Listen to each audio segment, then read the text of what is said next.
on the ground with the painted side to the ground. You slept on the unpainted side. This kept the dew and dampness from coming through. During the Revolutionary War, they normally slept in tents, but the men didn't have to carry their tents. They had wagon trains. So when the army stopped, the wagons would come up, they'd put up these tents, and it would probably be put 5, 6, 7 guys in a tent. So you put your oilcloths on the ground. Everybody slept on them. In the morning you got up. They had men that basically just stayed behind and broke the camps down, and the armies moved along. A lot different than they did, much later on. There probably were circumstances where the men didn't sleep in tents, so then you just slept on the ground on the oilcloth. Not big of a problem in the summertime. It was a winter, but just like all the wars up until like World War I, when the winter comes, usually these guys didn't do a lot of fighting. That little stunt that Washington pulled on Christmas Eve was really like a cheap shot, because Christmas Eve, it's wintertime, we're not supposed to fight, but he took advantage of the situation. And you'll find very little, any battles in the wintertime with snow on the ground in the Revolutionary War. Everybody lived in the winter of 1781 in Morristown, Valley Forge. The armies didn't go anywhere when the winter came. Snow hit the ground, nobody moved. Everybody stayed. You could probably not worry about getting killed. And like any other war, or later wars, most of the battle deaths in the American Revolution were all caused by disease.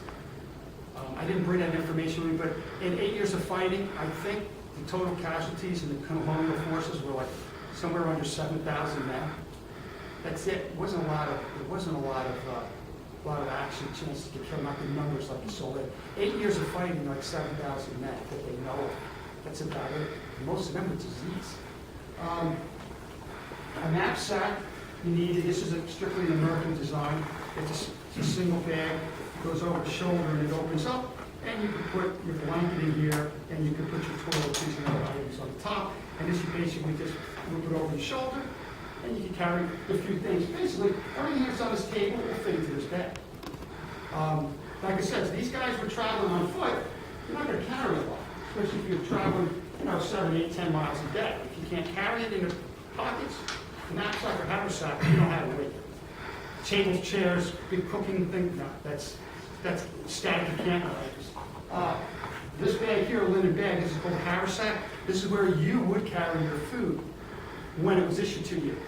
And according to, even today, if you look up the United States Army, rations and what soldiers got, according to the United States Army, during the Revolutionary War, this is what the soldiers were supposed to get. You were supposed to get 1 pound of beef, 3/4 pound of pork, or 1 pound of salted fish per week. You were supposed to get 3 pints of peas or beans per week. You were supposed to get 1/2 a pint of rice, or 1 pint of Indian meal per week. You were supposed to get 1 pint of milk per day, 1 pound of flour per day, or hard bread. We call it today, or later on they called it hardtack. It was called hard bread or pilot bread or ship's bread. And you're supposed to get, like I said, 1 pound of hard bread a week, or flour to make bread, a pound of flour, 1 quart of spruce beer or cider per day. When available, they were supposed to also give you, in small increments, soap, candles, and vinegar. Cider vinegar usually to drink to ward off scurvy for vitamin C. It's given to soldiers in the Navy, the sailors in the Navy. British ships, they have barrels of limes. That's where the term limey comes from. So scurvy was a big problem. Now, this sounds great, but you know what? Most of the time I heard these guys are starving, so yeah, this is what they were supposed to get. They probably got this every once in a while, or they got elements out of this list, but this was not, I can guarantee it was not their weekly or daily ration of food, because most of these guys were always complaining they weren't getting fed properly anyways. To prepare your food and to eat it, simple things from home, such as a wooden bowl like this.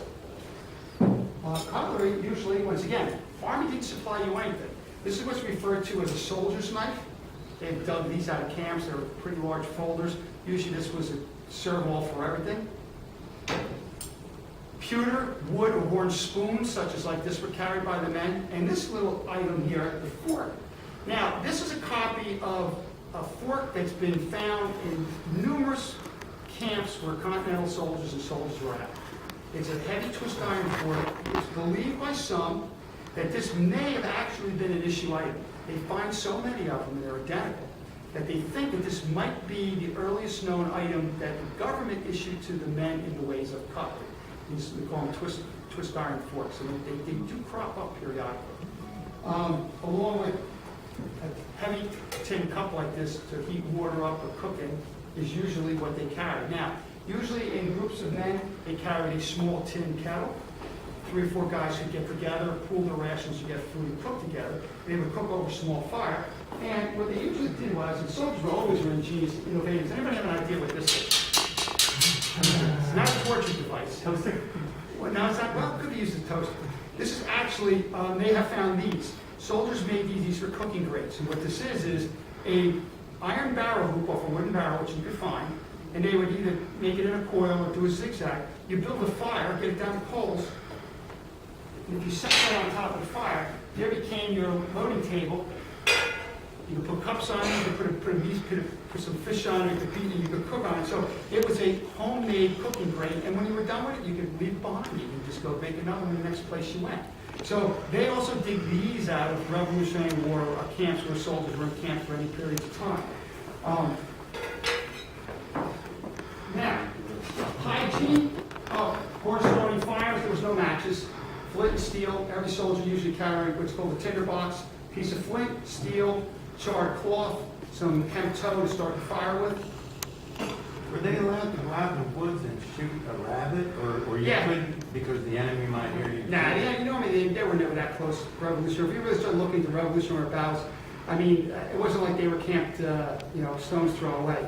The soldiers went out foraging for food, which is probably how they fed themselves most of the time. This is a British pattern canteen. They would get these off the rebels off laying around.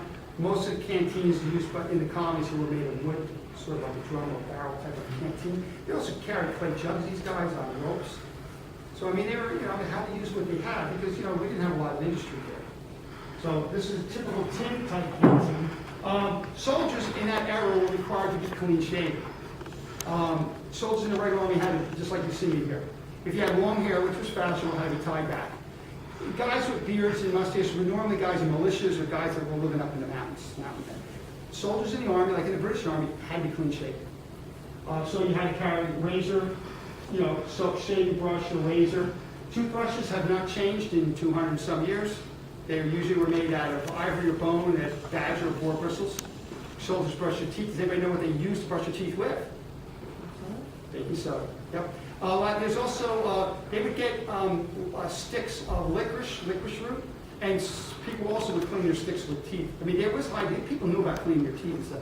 We get the idea that these people were just dirty, filthy people, and they didn't have any idea of hygiene. No, armpit smell and stench was, no one wanted to be around it even in those days. So there was hygiene. The powdering or the white hair or the wigs, well, there's two portions to that. People powdered their hair to absorb the oils in their hair, because they couldn't wash their hair all the time. So they used to powder, and sometimes that would leave you kind of looking like you ran through a bakery shop. Then there was a wig. Now, the white wigs, that was a form of, if you were like a dignitary or a judge, they put a wig on, but men did not run around in the battles wearing wigs under their hats. If their hair was powdered, basically they were getting kind of grimy, and they powdered their hair to absorb some of the oil. It's like that. They sell that now, that dry shampoo, if you're on the river. It's kind of like how they were using it. Combs were usually made out of horn or wood, such as this. Shaving mirrors. They had these little collapsible mirrors. Sewing kits. These were called housewives. Soldiers all carried it. You had men take care of your clothing. You just carried a couple buttons, some thread, some needles and pins. And these guys, they would carry these because there was nobody out in the field to help them. You had to kind of, take care of yourself. The other things that you had to carry were the items to take care of and maintain the musket. Now, before I pick up that, I'm going to go over those items. Every soldier had to carry a ball puller and a wiper, clean the barrel when you were done shooting, and this is to extract a bullet or a ball out of a gun that the powder was fouled or it wouldn't go off. You had to draw the bullet out of it. So you had to thread this into the bullet while it was down the barrel and pull the ball out. Not something you did during the battle, something you done after. So you had to carry your basic tools for maintaining the weapon. This is an early United States Army gun tool. It's called a Pickering device. A couple of screwdrivers. You could use part of this to nap a new edge on flint. And there's a pick here to open up the vent hole. That keeps the gun firing. If the vent hole gets plugged, it won't fire, so you need a picking device. Also, soldiers carried what was on their, usually they hooked it on their belt. They called what was called a whisk and a pick, because you have to clean that pan out every now and then. I'll explain that in a minute. And also a vent pick to get at quickly if your gun was fouled, it wouldn't go off. For training purposes, a wooden flint, because every time you drop the flint on a flintlock gun, you're shaving off steel and you're wearing through the case hardening. Eventually, it won't spark anymore. So for training purposes, soldiers would put in a wooden flint so they could go through the manual of arms and practice the loading and firing and drop the hammer, and it won't wear the gun out. So this was required. You had to have a wooden flint, and when it required training, you put the flint in the jaw, and you could dry fire your weapon and not worry about damaging it. Soldiers also required to carry spare flints, usually about 5 of them in their pockets, because after a while the flints stop working. And that's the only way it's going to make the gun go off, so you have to change your flint, so you had to carry flints with you. French flints were normally white. British flints were usually a very dark slate gray. There's only like 3 flint mines in the world, and they can actually tell you where a flint came from by looking at it. Well, we'll get to this when we get over. Oh, and all the soldiers carried a tow bag. Now this is basically just hemp tow, and it was used for a multitude of things. Starting fires, mainly it was used for cleaning the barrel or the bore of the gun when it came time to clean it after fire. This is what was used. They didn't have rags and towels and things. Hemp tow was put on the end of the corkscrew device, the wiper, and that was run up and down the barrel. This would clean the fouling out of the musket and get it back into service. Now, the musket. That's the most important and probably the heaviest piece of equipment that the soldier carried with him. This is a military-grade flintlock musket. And it's a French Charleville, model 1863. Beginning of the war, soldiers were not equipped with military-grade weapons. This became a big, big problem because civilian weapons lack one very essential item that goes on the end of a military-grade weapon.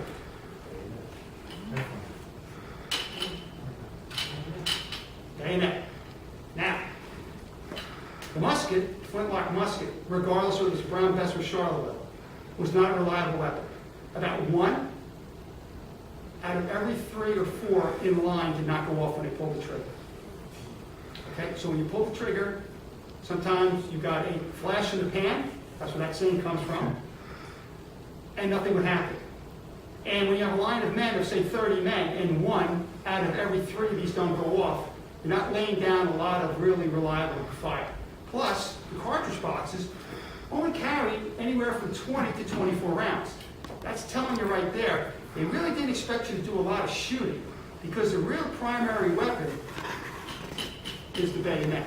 The firing of the musket is really only done to confuse, cause anarchy and chaos, and break the morale of the ranks of the men in front of you. And when the officer saw the opportune time, he thought they were wavering, or they were losing their cool, lower the bayonets and move on. The firing was really just done to get them to start to scatter, get to demoralize them, get them confused. This is the real weapon. And when you hear stories about the colonists firing and running away, this is why. Once they fired their rifles, because they had rifles at the beginning, and here's the big difference between a rifle and a musket. A musket can be fired 3 times in a minute, once every 20 seconds. A rifle can be fired once in a minute, because it's rifled. You have to force the rifle, the bullet, down the barrel of the gun. That takes time. With a musket, it's a round ball and a paper cartridge, and it drops right down the barrel. So a well-trained soldier could fire once every 20 seconds.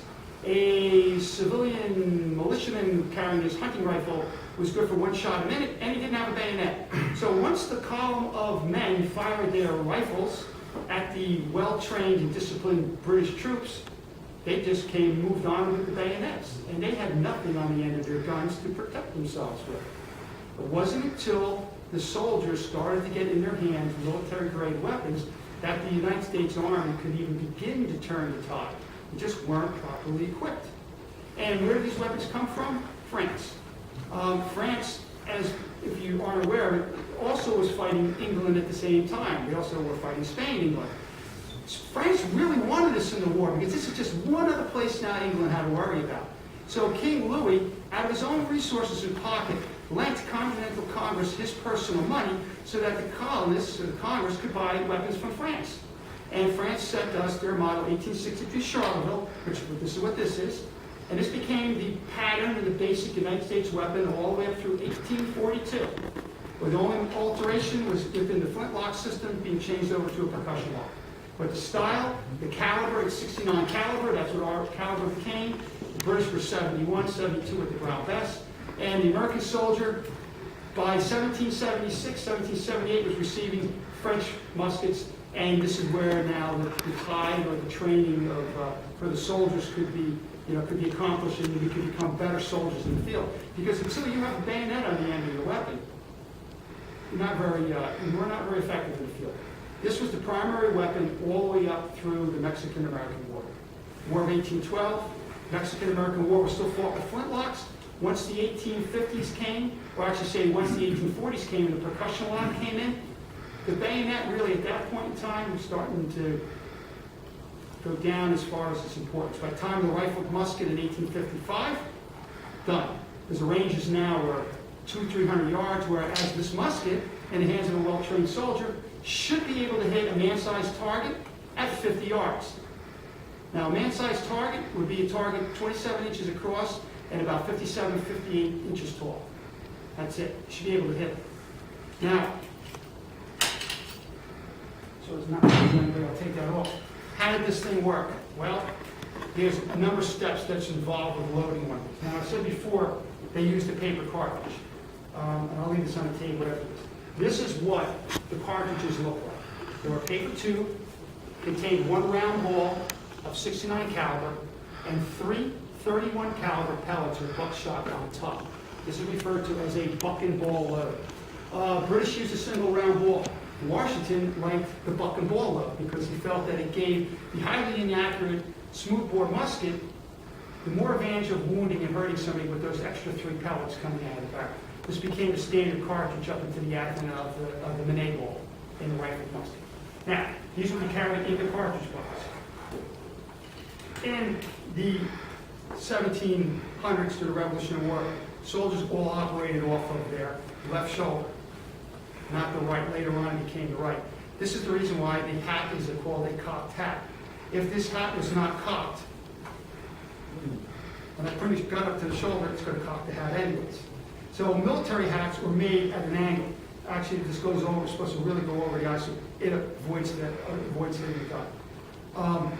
Soldiers carried on the left, and the soldiers in that era did not fire when they wanted to. Just didn't just start to lay down fire. Officer controlled the fire, told you when to fire.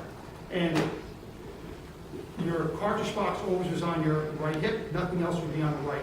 Anything else you carry, it goes on the left. Right hip always remains only for the cartridge box. Nothing's to impede you get into the cartridge box.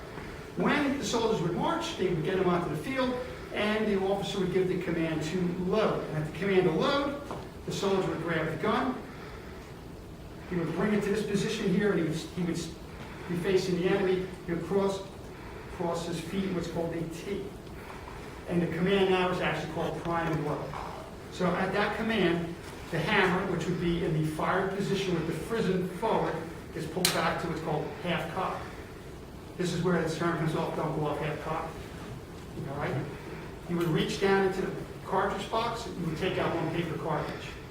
Using your teeth, on the end where the ball is not, that's where the powder is, you would tear the cartridge open, you would fill the frizzen pan. You guys can come up and look at this afterwards.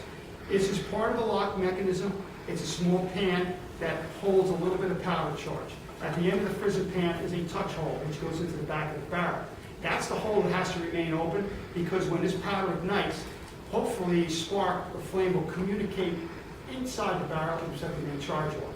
So you take the cartridge, you prime the pan, you then close the frizzen. The next maneuver is called casting about.